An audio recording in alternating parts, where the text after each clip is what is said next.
A new time-limited event is coming with Star Citizens 4.2.1 Race for Stanton patch, and there's lots of endgame items to collect. The Second Life resource drive is due to go live this evening, and as ever, I've compiled all of the information you need in video form, and yes, of course, there's a one-page guide, plus all of the reward previews available in my Discord or on the RSI Community Hub. If you've got any specific questions about the event, then feel free to ask down below in the comments. The resource drive is a continuation of the regen crisis story, seeing the 4 Stanton corporations compete for a lucrative UEE contract. And of course, like any good corporate entity, they're outsourcing the work rather than paying salaries. So we get to support our favourite corporations by collecting tungsten, copper and corundum. Obviously, we're not doing it out of the kindness of our hearts. There are at least 65 hangar attributed rewards to be earned. You can earn all of the reward tiers for each corporation.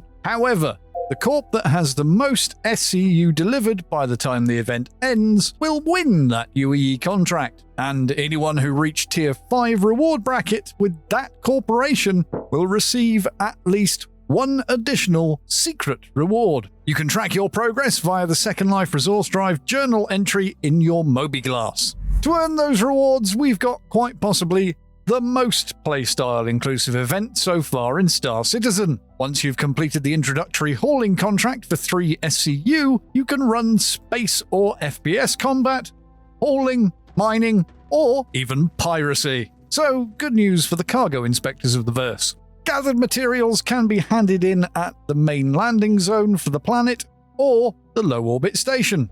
As this is a box-moving event, I feel obligated to point out that the gridlocking bug is still alive and well. So do your best to avoid storing or allowing the game to auto-store your ship with cargo still on the grid. Starting with the open-ended contract, each corp will have a variation of Gather Materials Priority Contract. This is designed for the miners of the verse, but also anyone who just happens upon event-related cargo. Unlike Supply or Die, though, you won't be happening upon any of the resources on commodity terminals around the verse, as all inventories are deliberately out of stock. And for those that aggressively happen upon cargo, be aware that a CS3 will void any active event contract, and you won't be able to take a new one until you've cleared that crime stat. Next up is hauling, and a simple case of heading to the designated ground location and loading up, and then delivering to the low orbit station or main landing zone. This comes in small, medium and large size, with the large contract having an 8-minute cooldown timer after completion before it shows in your contract lists again. And if you happen to be using an ATLS, don't forget to hold Z to look around and cargo speed load like a boss. If you are looking to just slam the event out of the way, it'll take 9 large hauls to reach Tier 5 with your chosen corporation.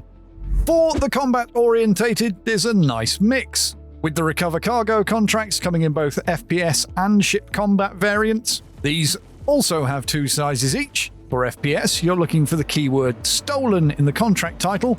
These have a magic cargo portion of contract handwavium to reduce the monotony. Small will have you moving 5 1SCU boxes with an additional 50 SCU attributed to your total on contract completion. For the large, you'll be moving 10 8SCU boxes plus 10 magic SCU awarded. Be prepared to take out turrets for these, and if you get one of the newer FOB locations, just close the gap quickly, as they are only defended by a single missile turret, which obviously can't fire when you're up close. The space-based cargo recovery will have 2 waves of enemy fighters spaced roughly 1.5 minutes apart, with the first wave appearing when you approach the cargo vessel.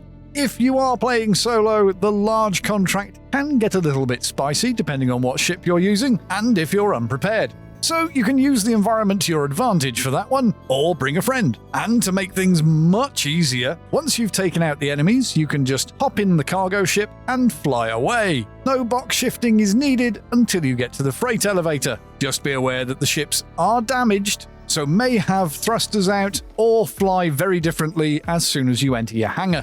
Defend the ship, which most people are already familiar with. sees you stop the enemy waves from destroying a cargo ship, and as soon as it escapes, you get attributed 22 SCU for small and 45 SCU for large. The wave setup for this appears to be identical to the recover cargo spawns. Now, on the topic of grouping up, early in the PTU, a lot of people thought this was points-based like Supply or Die was, and that everyone would be awarded the same points. This is not the case for Resource Drive, and the contract payments and SCU attribution is split equally amongst party members, which, given the context, is pretty understandable. Overall, my time testing this out on PTU has been great fun and not too much of a chore. It doesn't take all that much time to complete if you're just planning on supporting one corporation, but if you are a bit of an endgame drip loot goblin, then it'll obviously take a bit longer. Let me know your thoughts on this event down below in the comments, and until the next one, fellow citizens, fly safe and beware the bugs.